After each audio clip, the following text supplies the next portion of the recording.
English భాషలో కొన్ని అక్షరాలుంటాయి. భలే గమ్మత్తుగా ఉంటాయి. మనం రాస్తాం, కాని పలకం. అవి అచ్చం దెయ్యాల్లాగన్మాట.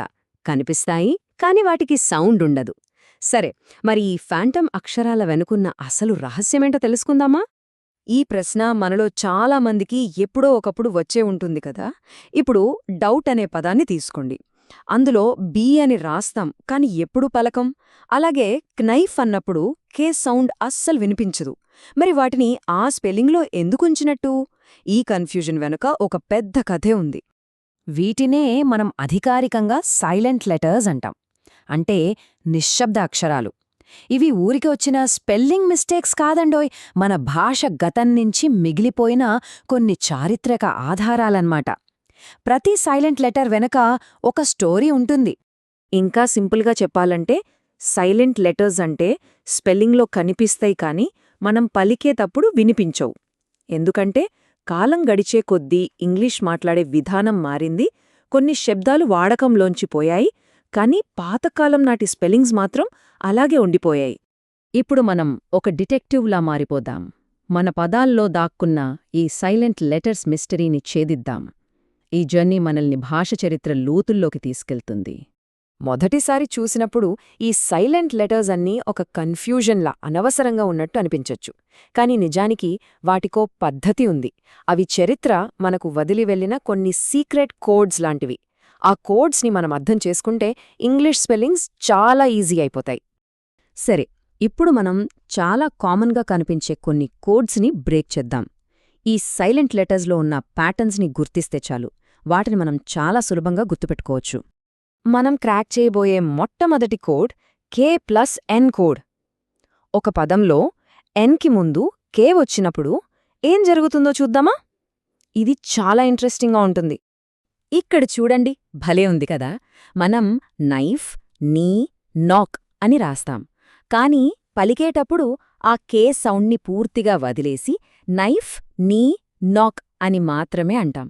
సో ఇక్కడ మనం కనుక్కున్న సీక్రెట్ కోడ్ ఏంటంటే ఎన్ అక్షరానికి ముందు కే వస్తే ఆ కే సైలెంట్ అయిపోతుంది.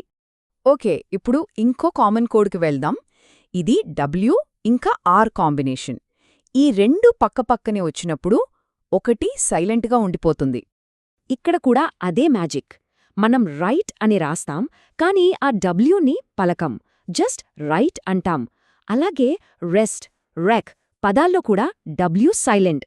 దీన్ని బట్టి మనం నేర్చుకోవాల్సిన రూలేంటంటే ఆర్కి ముందు డబ్ల్యూ వచ్చినప్పుడు ఆ డబ్ల్యూ సాధారణంగా సైలెంట్గా ఉంటుంది. మనం చూడబోయే చివరి కామన్ కోడ్ ఎం ఇంకా బి. ఇది ఎక్కువగా పదాల చివర్లో కనిపిస్తుంది. ఇక్కడే పాపం బి తన వాయిస్ని కోల్పోతుంది. ఇది కూడా చాలా ఈజీగా గుర్తుండే ప్యాటర్న్. కామ్, థమ్, క్లైంబ్ ఈ పదాల చివర్లో ఎంబి వస్తుంది, కానీ మనం బి సౌండ్ని పలకం. కోమ్, థమ్, క్లైంబ్ అని సింపుల్గా అనేస్తాం.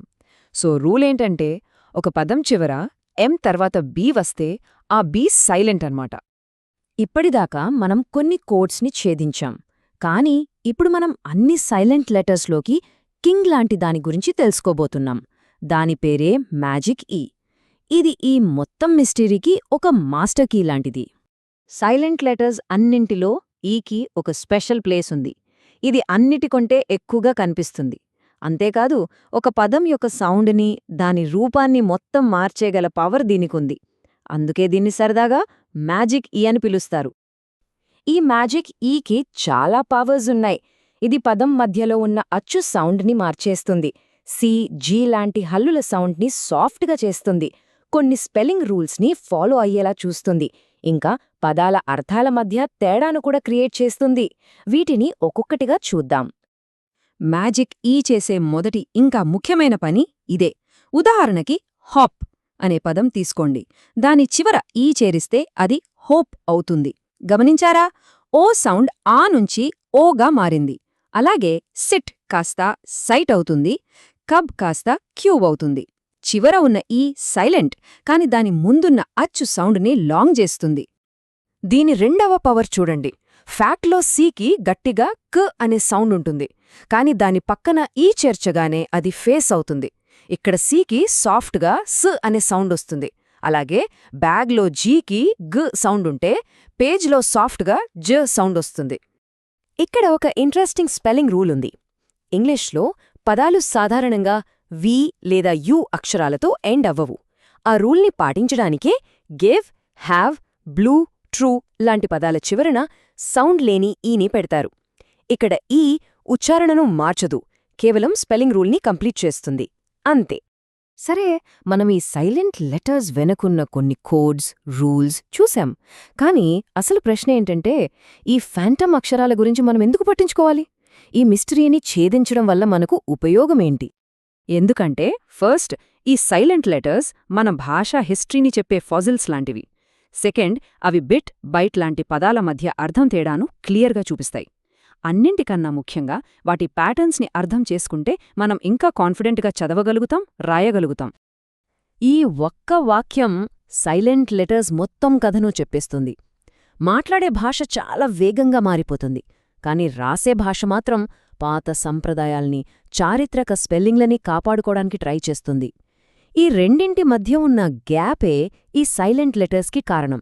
కాబట్టి ఈ సైలెంట్ లెటర్స్ కేవలం పాత రూల్స్ కాదు. వాటిని అర్థం చేసుకోవడమంటే భాష యొక్క డీప్ స్ట్రక్చర్ని అర్థం చేసుకోవడమే.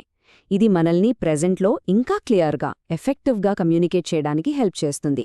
భాష ఎప్పుడూ ఒకేలా ఉండదు, అది కంటిన్యూస్గా మారుతూనే ఉంటుంది. ఈరోజు మనం చూసిన కొన్ని సైలెంట్ లెటర్స్ ఫ్యూచర్లో పూర్తిగా మాయమైపోవచ్చు. ఒకవేళ అలా జరిగితే ఆ లిస్ట్లో నెక్స్ట్ అక్షరం ఏది కావచ్చు అనిపిస్తోంది. దీని గురించి ఓసారి ఆలోచించండి.